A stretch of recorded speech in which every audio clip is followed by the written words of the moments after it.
오늘 성경 말씀은 마태복음 9장 14절에서 17절입니다. 우리는 새 포도주는 새 부대라는 말을 종종 듣습니다. 성경에 나오는 이 말씀은 낡은 것에 집착하지 말고 새롭게 시작하라는 의미로 종종 인용되기도 합니다. 새롭게 변화하는 것은 새로운 출발을 의미합니다. 예수님께서 이 새 포도주는 새 부대라는 말씀을 하신 배경을 보면 세리마타의 집에서 초청을 받아 식사를 하실 때 바리새인들과 부딪히게 되었습니다. 이때 예수님께서는 내가 의인을 부르러 온 것이 아니요 죄인을 부르러 왔노라 라고 하시면서 세리나 죄인들과 함께 하시는 영적인 의미를 부여하셨습니다. 그때 세리 요한의 제자들이 예수님께 나와 우리와 바리새인들은 금식을 하는데 어찌하여 당신의 제자들은 금식하지 아니하니까 라고 물었습니다. 예수님 당시에 의를 나타내는 모습은 기도와 구제 그리고 금식이었습니다. 율법에는 이스라엘 백성들이 1년에 한 번 대속죄일에 금식하도록 되어 있습니다. 그러나 시간이 지나면서 바벨론 포로기 이후에는 1년에 4번이나 금식하는 전통이 생겨나기 시작하였습니다. 더 나아가 예수님이 사역하시던 당시의 바리새인들은 일주일에 2번 금식을 하였는데 모세가 호렙산에서 올라간 날과 내려온 날인 월요일과 목요일에 금식하였다고 합니다. 더구나 바리새인들은 자신들의 금식을 자랑하기 위하여 성전에서 얼굴에 죄를 발라 스스로 초라한 모습을 하면서 사람들로부터 칭찬과 동정을 얻으려고 하였습니다. 예수님께서는 산상수훈을 통하여 너는 금식할 때에 머리에 기름을 바르고 얼굴을 씻으라. 이는 금식하는 자로 사람에게 보이지 않고 오직 은밀한 중에 계신 내 아버지께 보이게 하려 함이라 라고 하셨습니다. 당시 유대 사회의 금식의 습관에 따라서 세례 요한의 제자들도 금식에 동참하고 있었습니다.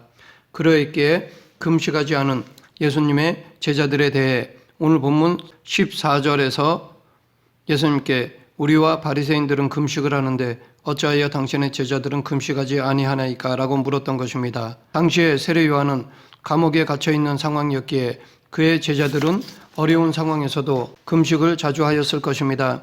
그리고 자신들의 선생인 세례 요한이 높였던 예수님께 찾아와 왜 당신의 제자들은 금식하지 않는지를 물었던 것입니다.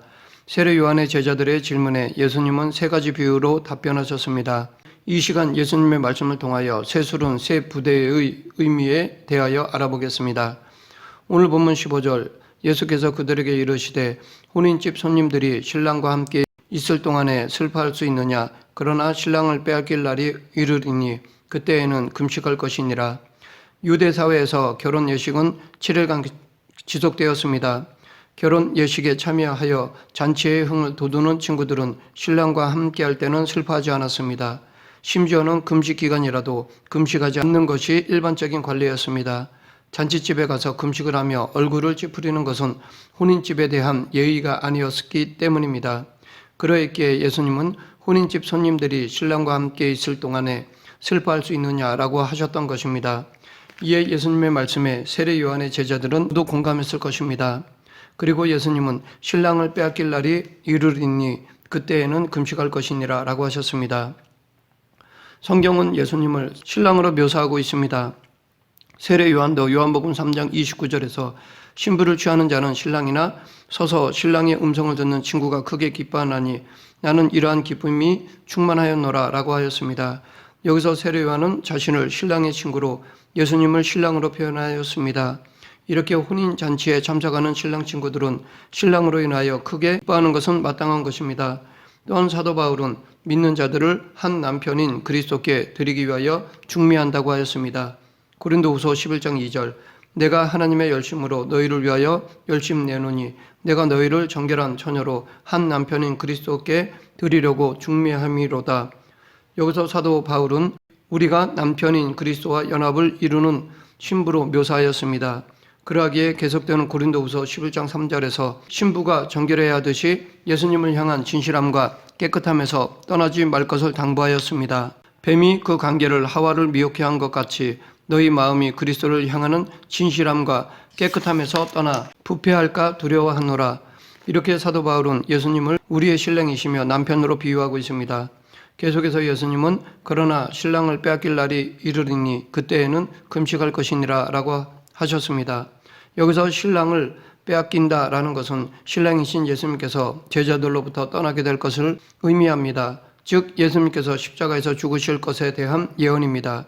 십자가에서 죽으신 예수님께서는 사흘 만에 부활하시며 40일이 지난 후에 하늘로 승천하실 것입니다. 그때의 제자들은 금식하게 될 것이라는 것입니다. 하지만 지금은 하나님의 독생자이신 그리스도와 함께 하기에 금식할 필요가 없던 것입니다. 이 예언대로 예수님의 승천 이후 제자들은 금식하기 시작하였습니다. 사도행전 13장에서 안디옥 교회가 예수님을 섬기며 금식할 때에 바나바와 사울을 따로 세우라 라는 성령님의 음성을 들었습니다. 이에 안디옥 교회는 금식하며 기도하고 두 사람에게 안수하여 파송하였습니다. 주를 섬겨 금식할 때에 성령이 가라사대 내가 불러시키는 일을 위하여 바나바와 사울을 따로 세우라 하시니 예수님의 말씀대로 제자들은 예수님이 승천하신 후 금식하였습니다. 오늘 본문 16, 17절 생배 조각을 낡은 옷에 붙이는 자가 없나니 이는 기운 것이 그 옷을 당기어 헤어짐이 더하게 됨이요 새 포도주를 낡은 가죽 부대에 넣지 아니하나니 그렇게 하면 부대가 터져 포도주도 쏟아지고 부대도 버리게 됨이라. 새 포도주는 새 부대에 넣어야 둘이 다 보존되느니라. 예수님은 당신의 제자들이 금식하지 않는 이유에 대해 혼인집 손님들로 비유하셨습니다. 그리고 계속해서 생배 조각과 새 포도주로 비유하셨습니다. 생배 조각은 한 번도 세탁된 적이 없는 천인데 이것을 물에 빨아 말리면 줄어듭니다. 그러하기에 생배 조각을 낡은 옷에다 기우면 생배 조각이 오그라들어 낡은 옷을 잡아당기게 되므로 기운 효과가 없고 오히려 그 헤어짐이 심하게 됩니다. 그렇기 때문에 생배 조각을 낡은 옷에 붙이는 것은 맞지 않는 것입니다. 또한 예수님은 새 포도주를 낡은 가죽 부대에 넣지 아니한다고 하셨습니다. 당시의 사람들은 동물의 가죽으로 부대를 만들어 물이나 포도주를 보관하였습니다. 그런데 시간이 지나면 동물 가죽은 딱딱해져서 터지기 쉬운 상태가 됩니다. 이때 발효가 아직 안 된 새 포도주를 낡은 가죽 부대에 넣게 되면 포도주가 발효되면서 낡은 가죽 부대는 발효되는 과정에서 생성된 가스의 팽창을 이기지 못하고 터집니다. 그러면 가죽 부대와 포도주 모두 버리게 됩니다. 그렇기 때문에 새 포도주는 새 가죽 부대에 담아 보관하는 것이 맞는 것입니다. 예수님의 이 가르침이 어떤 의미인지 당시 사람들은 쉽게 이해했을 것입니다. 이 비유에서 예수님이 말씀하신 낡은 옷이나 낡은 가죽 부대는 구약의 율법과 성전을 의미합니다. 또한 구약의 율법에다가 장로들의 가르침을 더하여 사람들에게 무거운 짐을 지우는 바리새인들의 외식과 율법주의를 의미합니다. 구약의 가르침은 모세오경에 나타난 율법이 근본이 되었습니다. 그 율법에는 하나님의 성막이 있고 이스라엘 백성들이 거룩함으로 나아가는 제사법이 있습니다. 또한 이스라엘 백성들이 하나님의 백성으로 살아가도록 하는 규범들이 있습니다. 그 규범에는 음식법이 포함되어 정결하고 부정한 음식을 구별하였으며 살아가면서 자신들의 거룩함을 지켜야 하는 다양한 법들이 있었는데 전체적으로 613개의 규율이 있습니다. 그러나 이스라엘 백성들이 하나님을 버리고 우상을 숭배하고 율법의 거룩함을 지키지 않음으로 인하여 북이스라엘과 남유다는 각각 아수르와 바벨론의 포로로 잡혀갔습니다. 하나님의 징계의 기간이 다 되어 유다 백성들은 바벨론에서 돌아왔고 다시 성전을 재건하며 영적 회복을 위하여 노력하였습니다. 그러한 과정에서 약 400여 년이라는 시간이 흘렀고 그 과정에서 유다 민족은 헬라의 통치 아래서 성전이 더럽혀지는 일들도 발생하였습니다. 이때 경건한 사람들이 하나님의 말씀을 지키기 위하여 경건 운동을 하면서 바리새파가 생기고 사두개파나 에셈파가 생기게 되었던 것입니다. 그러나 그들의 중심에는 하나님을 향한 사랑보다는 율법주의에 빠져서 인간의 율법적 행위로 하나님께 나아가려는 행위적 구원이라는 교리에 빠지게 되었습니다. 더 나아가 그들은 자신들의 행위가 남들에게 더 경건하게 보이려는 외식하는 위선에 빠지면서 회칠한 무덤과 같은 모습을 하게 되었습니다. 그들은 구약의 율법이나 선지자들의 가르침에 있는 앞으로 오실 메시아를 통해서 성취되는 하나님의 뜻에 대해서는 무관심했습니다. 그랬기에 정작 그들이 고대하던 메시아가 왔음에도 불구하고 그들은 그 사실을 깨닫지 못하였습니다. 예수님은 새 포도주는 새 부대에 넣어야 한다라고 하셨습니다. 여기서 예수님이 말씀하시는 새 가죽 부대는 구약의 율법이나 성전이 아니라 예수 그리스도의 몸인 교회를 의미합니다. 하나님의 은혜를 담는 그릇은 그리스도인의 몸으로서의 교회입니다. 예수님은 당신을 믿고 영접하는 자들을 모으셔서 당신의 몸, 즉 교회 되게 하셨습니다. 이것에 대해 사도 바울은 에베소서 1장 23절에서 교회는 그의 몸이니 만물 안에서 만물을 충만케 하시는 자의 충만이니라 라고 하였습니다.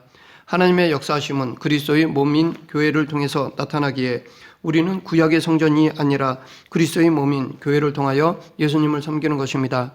구약의 율법은 사람을 변화시킬 수가 없었습니다. 그러므로 예수님은 복음을 믿는 자에게 성령으로 거듭나게 하셔서 새로운 피조물이 되게 하셨습니다.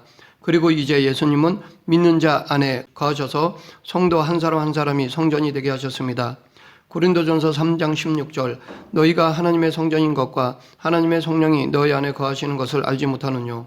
새 포도주는 새로운 가죽 부대에 담아야 하듯이 예수님으로 말미암아 성령이 믿는 자 안에 내주하십니다. 그리고 믿는 자들이 모여 교회 공동체로 예수님을 섬길 때에 예수님이 그 교회 공동체 안에 거하셔서 우리를 인도하십니다.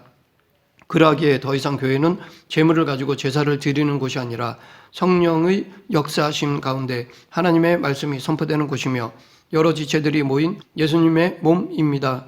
그러하기에 예수님은 교회의 지체들이 서로 사랑하고 진리 가운데 거하면 당신의 은혜와 능력으로 교회를 견고하게 하십니다. 사도 바울은 이 그리스도의 비밀에 대하여 에베소서 3장 5절 6절에서 이제 그의 거룩한 사도들과 선지자들에게 성령으로 나타나신 것 같이 그런 세대에서는 사람의 아들들에게 알게 하지 아니하셨으니 이는 이방인들이 복음으로 말미암아 그리스도 예수 안에서 함께 후사가 되고 함께 지체가 되고 함께 약속에 참여하는 자가 됨이라 라고 하였습니다.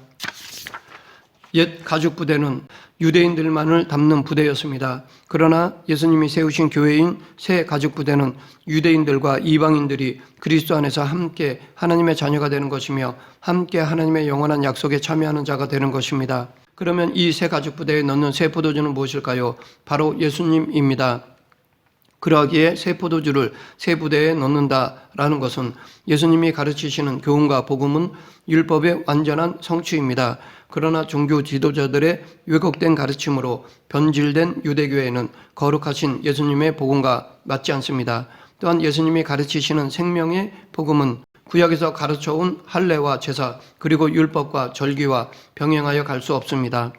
예수님은 십자가에서 죽으심으로 구약의 모든 율법이 요구하는 하나님의 공의를 자신의 몸으로 성취하셨고 당신이 직접 다 이루었다라고 선포하셨습니다. 그러하기에 사도 바울은 로마서에서 그러므로 사람이 의롭다 하심을 얻는 것은 율법의 행위에 있지 않고 믿음으로 되는 줄 우리가 인정하노라 라고 하였던 것입니다. 우리는 율법의 행위로 의롭다 하심을 얻는 것이 아니라 예수 그리스도를 믿는 믿음으로 의롭다 함을 얻어 구원에 이르는 것입니다. 이렇게 예수님은 우리의 구원을 이루시기 위하여 십자가에서 죽으셨고 부활하셨으며 승천하셨습니다. 그리고 성령님을 보내주셔서 지금 우리와 영원히 있게 하셨습니다. 말씀을 맺겠습니다. 예수님이 오심으로 새 시대가 왔습니다. 새로운 변화가 시작되었습니다. 그래서 변화를 수용할 수 있는 새 부대가 필요합니다. 이 새 부대는 교회입니다. 모든 교회가 이 새 포도주이신 예수님을 담는 부대가 되어야 하며 성도 한 사람 한 사람이 성령님이 거하시는 전으로서 예수님을 담는 부대가 되어야 합니다. 우리 모두 예수님을 온전히 담는 새 부대가 되길 간절히 축원합니다. 기도하겠습니다. 사랑과 은혜가 풍성하신 하나님 아버지, 예수님을 담는 새 부대로서 온전히 예수님을 따르며 하나님의 뜻을 이루는 저희 모두가 되게 하여 주시옵소서. 예수님 이름으로 기도드립니다. 아멘.